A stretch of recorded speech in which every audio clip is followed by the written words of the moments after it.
Welcome back. Today, we're diving into something that feels like, well, maybe a turning point for American higher education.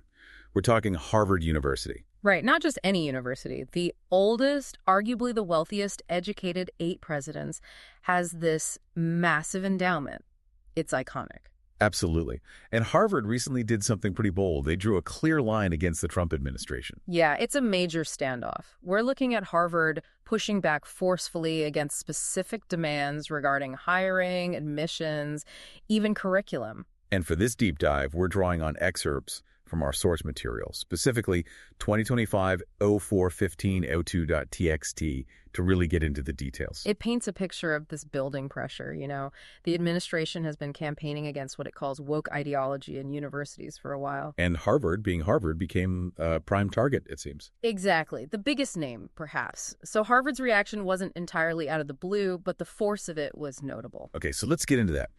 What exactly was Harvard's stand? How did they articulate this rejection? Well, it came through loud and clear in a letter from President Alan Garber. The core message, and this quote really stands out, was, "Neither Harvard nor any other private university can allow itself to be taken over by the federal government." Why? That's unambiguous. Yeah. Taking over. Strong words. Very. And it was in response to some pretty specific demands from the administration. Right. What were those demands? Let's unpack them. Okay, so 2 main things highlighted in the source. First, they wanted Harvard to share detailed hiring data. Okay. But the second one is maybe even more controversial.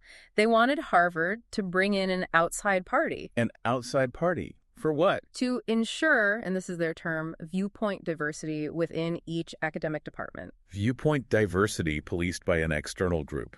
That sounds, well, complicated. It certainly raises questions about academic freedom and who decides what constitutes acceptable viewpoints, and who gets hired based on that, potentially. And the fact that it is Harvard taking this stand, described in the source as the nation's oldest, richest, and most elite university, that adds weight, doesn't it? Absolutely. It's not a small college feeling the pressure. It's Harvard. With all its resources and symbolic power, it sends a message. Did other universities react? Did Harvard get any backup? Yeah, the source mentions Michael Roth, Wesleyan's president, chimed in. He compared it to stopping a bully, which is quite a vivid image. It suggests this isn't just a Harvard-specific issue, then.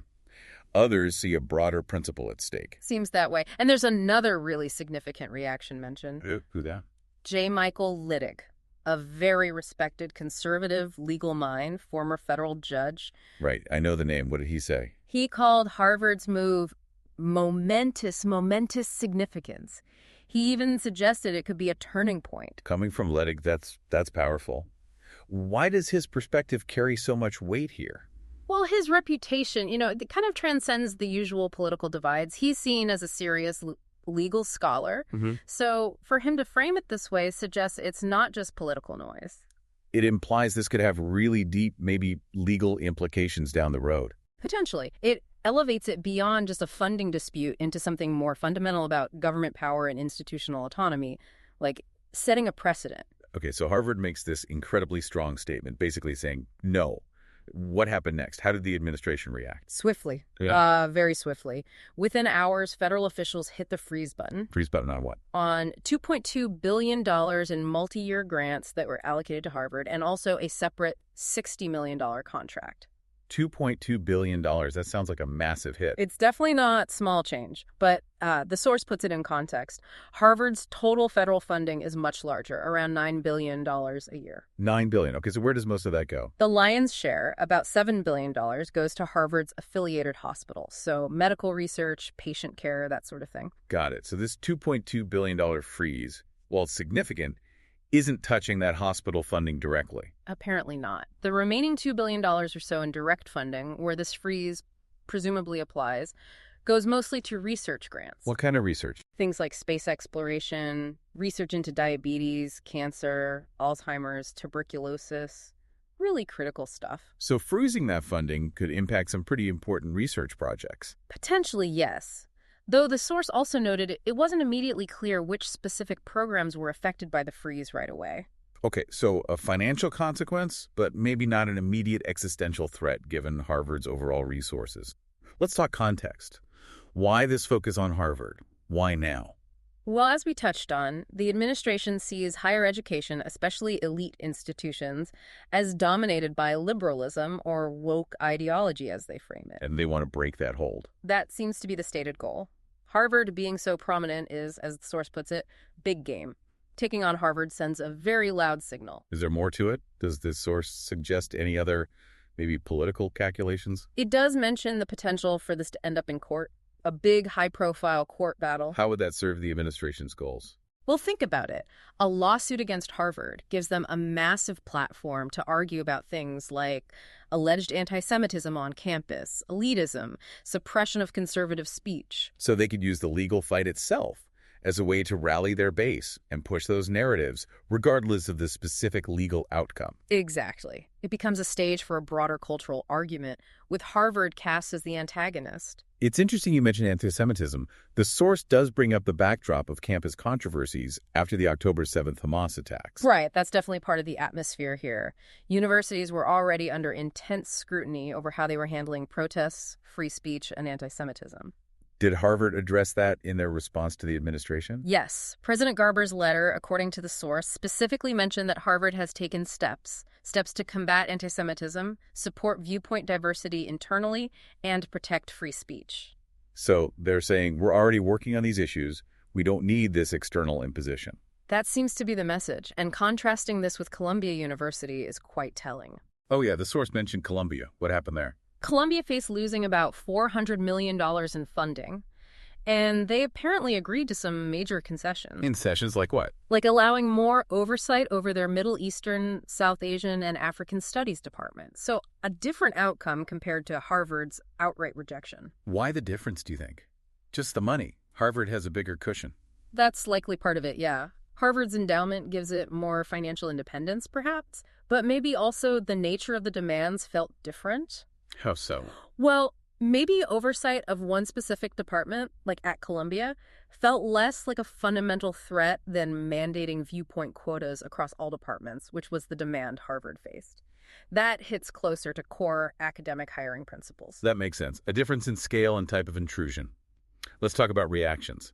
Steven Pinker at Harvard had some strong words. He really did. The source quotes him calling the demand for forced viewpoint diversity truly Orwellian. Orwellian, what? Yeah, and he pointed out the self-contradiction, right? The government dictating intellectual diversity. He raised examples like, should science departments be forced to hire flat earthers? Right, where does it stop? It highlights the potential absurdity. Precisely. It shows how problematic it could be in practice, moving beyond academic merit to ideological checklists. So Harvard isn't just pushing back with words. They've lawyered up. Oh, definitely. And significantly, they hired William Burke and Robert Herr. Those names sound familiar in D.C. circles. They should. Burke has history working with the Trump Organization's legal matters, and Robert Herr, of course, was the special counsel investigating President Biden. So these lawyers know the current administration, its players, its tactics, inside and out. Exactly. That seems like a very deliberate strategic choice by Harvard. They understand the landscape they're operating in. And what was the message from these lawyers? According to the source, their statement was careful. They said Harvard remains open to dialogue, but they won't agree to demands that go beyond the administration's lawful authority. So, drawing a legal line. Open to talking, but ready for a fight if needed. That's the impression. Prepared for court if it comes to that. Now, how did this play politically? Any reactions from Congress? Yes, Representative Elise Stefanik weighed in pretty heavily on social media. She's been very critical of universities on the anti-Semitism issue already. What did she say about Harvard's stance? She called Harvard the epitome of moral and academic rot. Strong stuff. Wow.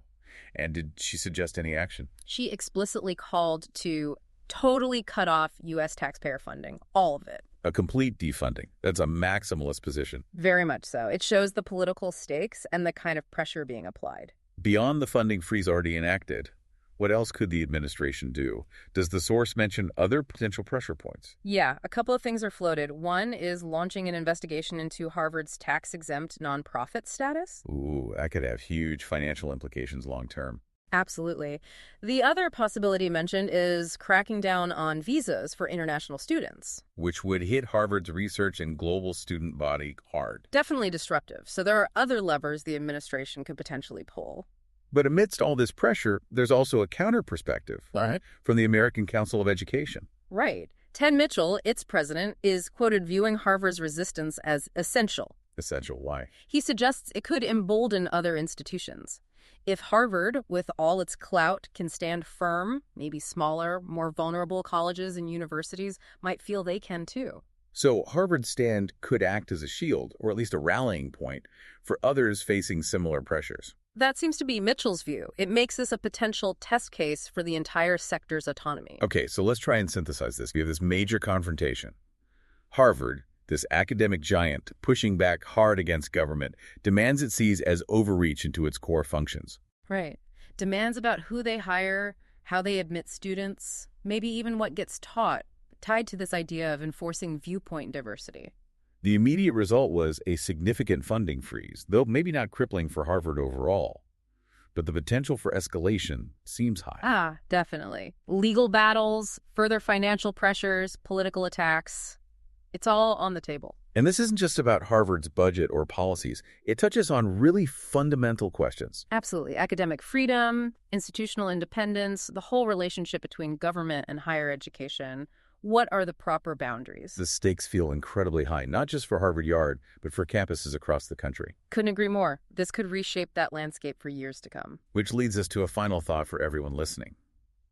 Considering these dynamics, the government pressure, Harvard's resistance, the potential fallout, what does this whole standoff really tell us about how power operates between the state and our academic institutions today? And maybe more importantly, what are the long-term consequences for knowledge itself? For fostering genuine diversity of thought if this kind of political intervention becomes the norm? Definitely something to mull over, a complex situation with no easy answers. Thanks for taking this deep dive with us today.